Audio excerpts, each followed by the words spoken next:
Welcome to Viral News and Entertainment. Yeah, you are smart. Assalamualaikum warahmatullahi wabarakatuh, sahabat Viral News and Entertainment. Kami tak henti-hentinya untuk memberikan edukasi, inspirasi kepada Anda melalui narasumber-narasumber yang telah sukses meraih bintang, meskipun dari awal mereka merangkak dan kemudian menemui kendala-kendala.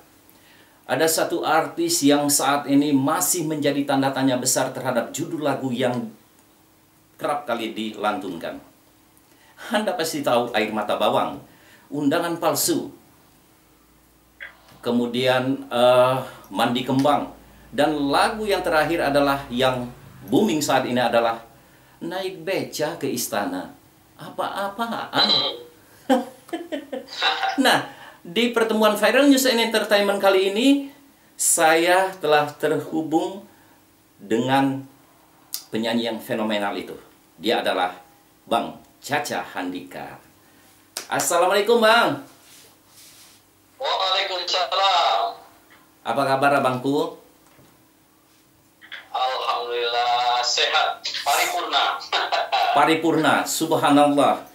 Tidak ada yang mengartikan paripurna tersebut kecuali bersyukur kepada Allah. Bang, seperti pertemuan yang telah saya ungkapkan tadi bahwa banyak bertanya masyarakat sampai hari ini, kenapa Bang Caca itu memberi judul lagu yang kadang-kadang membuat orang tanda tanya besar. Undangan Palsu pun masih menjadi tanda tanya besar bagi kalangan pencinta dangdut, terutama fans Abang yang jutaan itu. Tapi sebelum kita bahas ke arah sana, sebelum Abang meraih puncak, nah itu dulu. Kita memberikan motivasi, inspirasi, dan edukasi kepada masyarakat. Sebelum meraih puncak, pasti menemui kendala-kendala yang, waduh, kira-kira mundur deh kalau nggak tahan. Boleh dong cerita atau kupas sedikit, Bang Caca? Iya. Iya. Diulang barusan agak putus-putus. Agak putus-putus. Iya. Sebelum meraih bintang, sebelum meraih puncak kesuksesan, tentu banyak kendala yang Abang hadapi. Kebanyakan orang mundur ketika menghadapi masalah dan kendala tersebut. Nah, apa di balik cerita kesuksesan Abang ini? Boleh dong memberikan edukasi, inspirasi kepada kami. Silakan, Bang.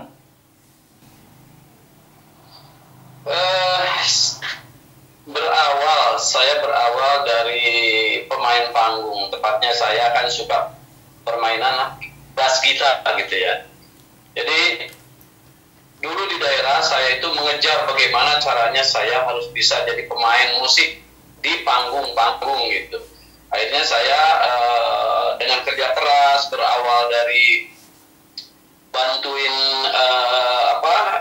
jadi teknisi musik, manggul-manggul sound system apa segala macam lah, sudah kenyang lah di dunia itu ya. Akhirnya di situ saya sambil belajar, dan beberapa tahun kemudian saya alhamdulillah bisa mencapai keinginan saya, yaitu jadi seorang pemain gitar bass waktu itu.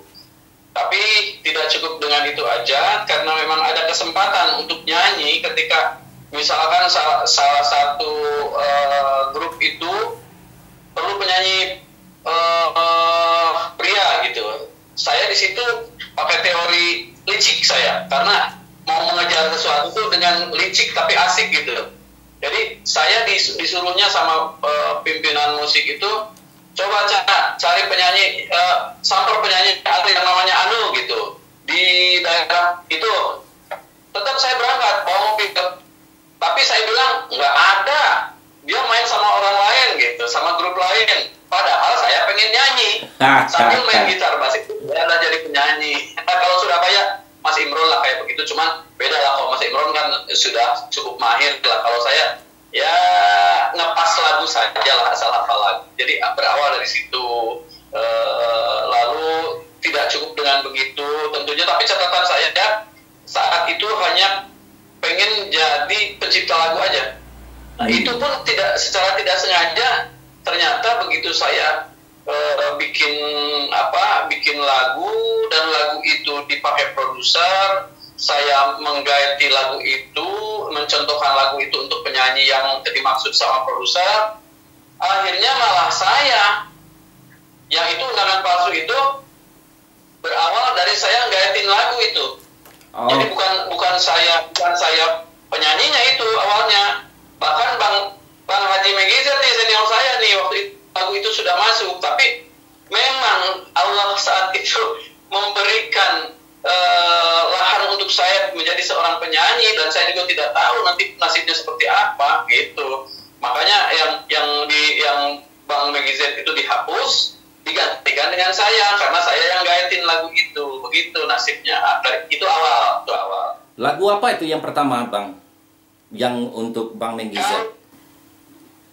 Kalau memulai karir dan kasetnya jalan, waktu itu masih kaset, lagunya jalan, kasetnya jalan itu di tahun 90 saya nyanyi lagu Undangan Palsu pertama itu. Tapi sebelum itu tahun 83 atau 82 tuh sudah nyanyi saya, cuman nggak laku. Bahkan cuma beda beberapa bulan dengan almarhum Bang Malakarma.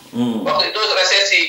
Setelah resesi 8 bulan baru saya nyanyi. Tapi karena lagu resesi itu laku, jadi produser itu berpihak pada yang laku dulu lah. Iya. Ya kamu mah yang belum tahu nasibmu nggak usah dibiayain dulu dah. Pokoknya sejatinya aja, selakunya aja gitu. Tapi Bang Malakarma hebat waktu itu. Bahkan saya juga merasa terbantu sama Bang Malakarma, sama Ibu Titik Nur itu yang sangat berjasa sama saya ketika saya harus masuk di studio, walaupun saat itu memang belum bernasib baik gitu. Iya.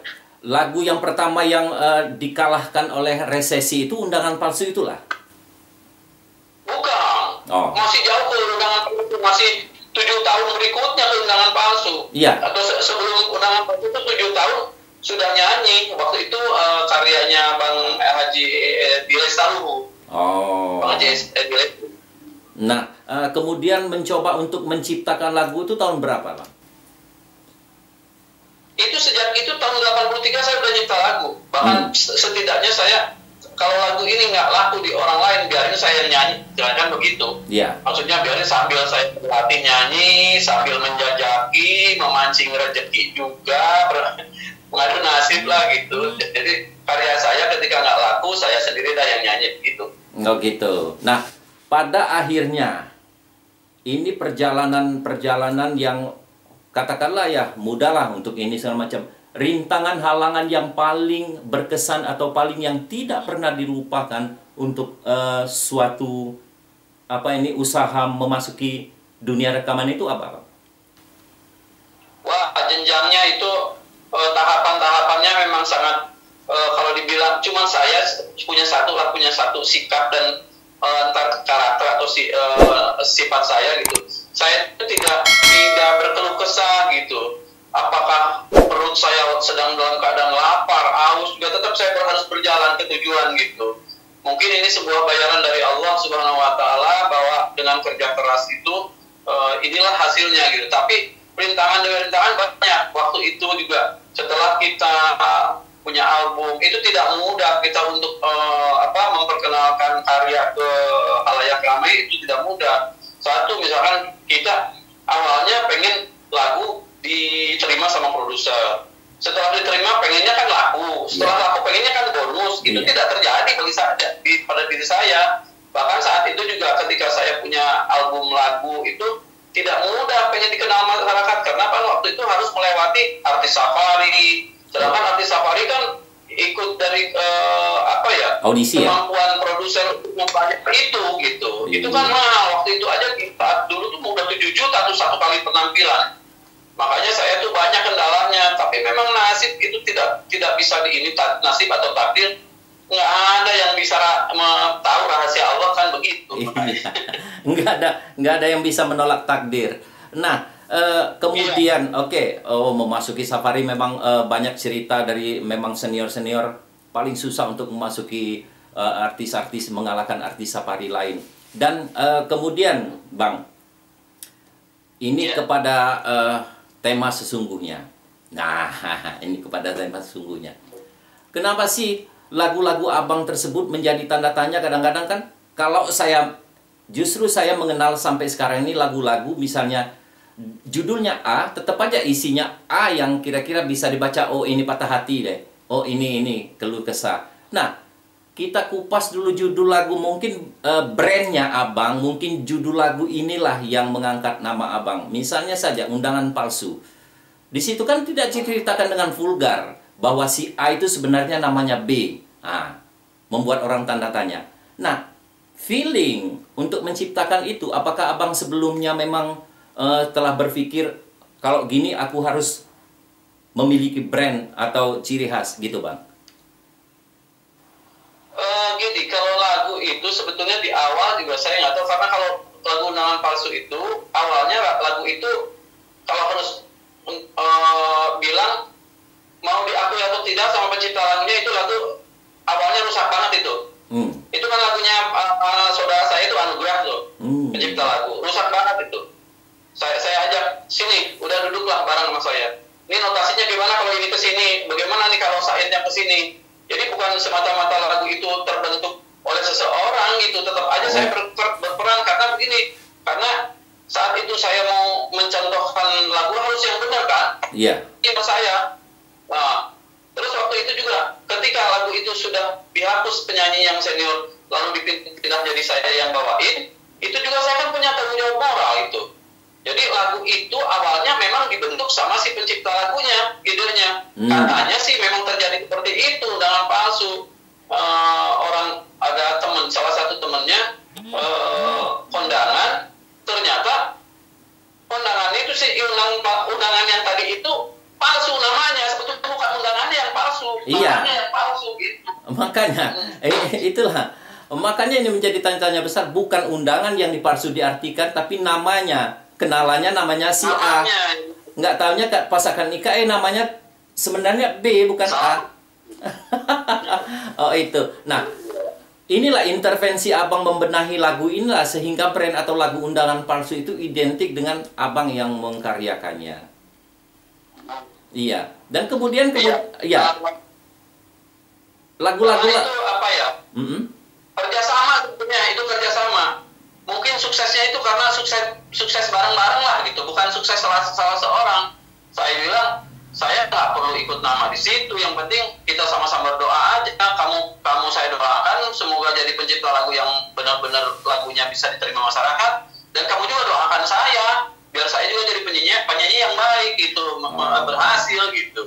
Nah itu kan seperti itu. Nah, lagu berikutnya yang memang karya tulis Abang sendiri, lagu apa? Banyak kan? Palsu. Selain itu, Mandi Kembang?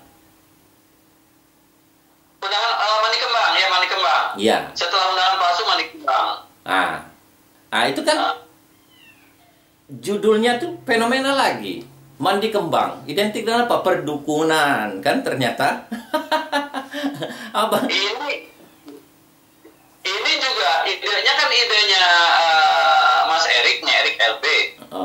Itu dua nama kok. Nama saya di awal, nama keduanya dia di street wedding beliau dia. Nah itu juga awalnya kan lagu itu saya nggak tahu idenya seperti apa, cuman saya bentuk aja karena ya namanya juga karirnya seorang pencipta lagu ya harus akal-akalan lah gitu. Makanya saya diberikan ide sama Mas Erik tuh ke saya. Nih, Cak, begitu saya baca, saya bilang saya kurang tertarik dengan satu judulnya kan Mandi Air Bunga awalnya. Nah, terus habis air bunga dibentuk lagi sama saya itu Mandi Bunga, nggak bagus Mandi Bunga. Tahu-tahu nama ada sinonim dari bunga itu kembang, Mandi Kembang. Saya bilang ini nggak apa-apa, ini kan sejarah ya, sejarah itu harus dibuka. Jadi lagu itu tuh idenya ide Mas Erik LB itu. Ketika saya Rick, ini lagu idenya bagus nih, ide ya, bukan judul nih. Iya. Yang kamu tuh ide Mandi Bunga. Jadi mandi air bunga. Jadi mandi bunga. Nah, saya ambil Mandi Kembang lah, biar agak enakan. Tapi syair kamu saya robek semua ya, saya bilang gitu. Saya nanti dari awal sampai akhir yang bikin syair saya bilang Mandi Kembang. Kamu mau duitnya apa namanya? Mau duitnya dong sama namanya, kan mau gitu. Ayo saya simpen. Bahkan sekarang kalau lagu itu dibeli lewat Mas Erik, ya duitnya kadang-kadang diambil sama dia. Tapi kalau ada yang daftarnya minta ke saya ambil sama saya. Jadi sama dia juga udah kayak saudara, nggak ini. Cuman ini kan dibuka tuh, membuka sejarah, tidak boleh kata bohongan gitu. Iya. Inilah yang membuat orang tertarik dengan judul-judul ini. Judul-judul ini sebenarnya menarik pendengar, menarik pemerhati dangdut, sampai-sampai orang mencintai lagu tersebut kan. Simpel banget menyebutkan Mandi Kembang. Nah, sampailah naik becak ke istana. Nah, ini lagi. Jadi begini, ini juga sebetulnya sekarang harus saya kemukakan sebuah pengakuan yang tulus dari saya. Itu lagu kan gayanya gaya-gaya soneta. Sekarang ya saya terlepas dari zaman-zaman yang ke belakang, Mandi Kembang, Undangan Palsu, Angka 1, jenis musiknya seperti itu. Nah sekarang saya beralih kok kayak sonetaan. Sebetulnya sebuah pengakuan dari seorang saya yang tulus, pengakuan ketika saya lahir sebagai seniman dangdut. Pertama yang saya pelajarin, saya tidak mau berbohong. Bang Haji, lagunya Bang Haji, lagu-lagu Bang Haji, setelah lagu dipahami sama saya, waduh begitu dahsyatnya sedilangnya seorang Bang Haji Rhoma Irama ya. Iya. Lalu saya mulai belajar mendengarkan dan mengamati masalah musik. Karena Bang Haji itu beda tuh. Bunyi melodinya juga beda, jenis ininya, di balance audionya, terus permainan stringnya juga beda. Makanya sekarang itu lagu yang naik becak ke istana agak-agak ke sana, agak mengarah ya. Walaupun sebetulnya sih nggak mungkin seorang saya bisa nyamain Raja Dangdut, kan nggak mungkin, dia mah guru saya, kalau gitu kan senior saya. Nah sekarang bahkan yang sedang di mixing sama saya itu saya punya judul lagu Aku Suka Soneta, semuanya ada saya di situ. Yang sekarang makanya saya jujur ngomongnya saya sedang beralih, sedang jadi penggila soneta, karena memang saya harus akui bahwa saya bisa bermain musik atau bisa kuping saya ke dangdut, terus jiwa saya dangdut. Berawal di tahun 70 sekian, saya sudah menggemari Bang Haji sama musik-musiknya, makanya emosional saya tuh sebetulnya masih ada di soneta. Peduli orang mau bilang apapun, ya harus saya akui. Iya, benar. Walaupun sesungguhnya juga ada hal-hal tertentu yang yang menjadi sambutan lah di diri saya gitu. Tapi tetap aja saya memang penggila soneta. Seharusnya kalau sekarang ada Forsa, mungkin saya juga kalau tidak punya jati diri seorang penyanyi, mungkin saya ada di Forsa loh, begitu. Memang Bang Haji itu seorang motivator, inspirator, dan banyak sekali orang terinspirasi dengan karya-karya beliau. Bahkan mereka terhijrah dari lirik-lirik lagu beliau. Wajar saja lah kalau memang Bang Haji itu si Raja Dangdut Rhoma Irama, dan saya juga sangat menggemari beliau. Memang diakui si Raja Dangdut. Artinya memang Bang Haji memang harus menjadi panutan kita para pedangdut musisi yang ada di tanah air ini, bukan saja abang gitu. Nah, kalau saya boleh korek sedikit tentang lagu yang apa judulnya, Ini Soneta itu? Apa tadi? Yang mana? Yang sekarang lagi di itu cerita tentang soneta semua. Oh, yang mana ini? Yang sekarang lagi dikerjakan. Yang sedang di mixing. Iya. Yang sedang digarap. Iya. Yang sedang digarap ini. Yang sedang digarap judulnya Aku Suka Soneta. Bahkan syairnya kan begini. Gitarnya aku bikin sama, musiknya aku bikin sama, bajunya aku bikin sama, maunya niru soneta gitu. Saya bikin lagu itu sedang masuk gitu. Cakep.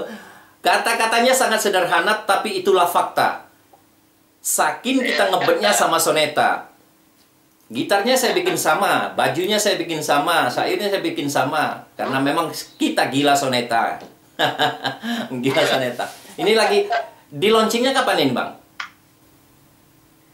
Saya mau syuting dulu nih, belum ini, baru selesai mixing, tinggal mastering.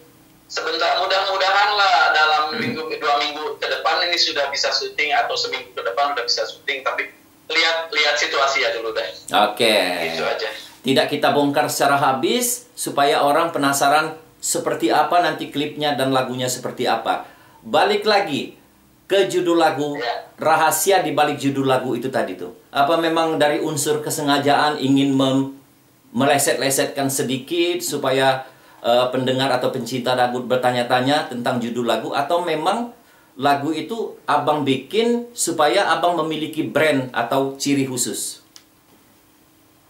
Sebetulnya ini kebawa nasib sebetulnya. Di awal saya bawakan lagu Undangan Palsu, dan alhamdulillah saya katakan lagu itu laku.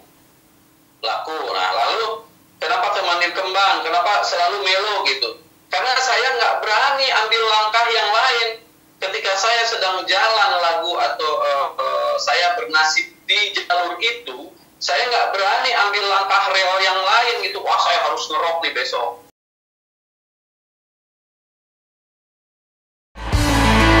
Thank you for being with Viral News and Entertainment.